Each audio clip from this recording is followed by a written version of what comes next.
அஸ்ஸலாமு அலைக்கும் வரஹ்மத்துல்லாஹி வபரகாத்துஹு.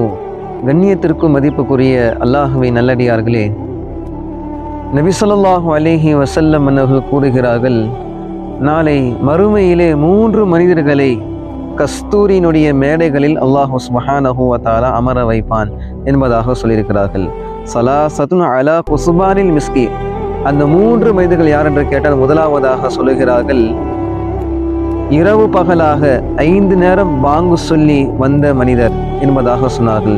இரண்டாவது ஒரு மனிதர் யார் என்று கேட்டால், மக்களுக்கு திருப்தியுற்ற நிலையில் 5 நேரம் தொழுக வைத்த இமாம் என்பதாக சொன்னார்கள். மூன்றாவது மனிதர் யார் என்று கேட்டால், அல்லாஹுடைய கடமைகளையும் நிறைவேற்றி தன்னுடைய எஜமானுடைய கடமைகளையும் நிறைவேற்றி வந்த மனிதர் என்பதாக நபி ஸல்லல்லாஹு அலைஹி வஸல்லம் அவர்கள் ஆகிய 3 மனிதர்களை கொண்டு நாளை மஹ்ஷருடைய மைதானத்தில் கஸ்தூரியினுடைய மேடைகளில்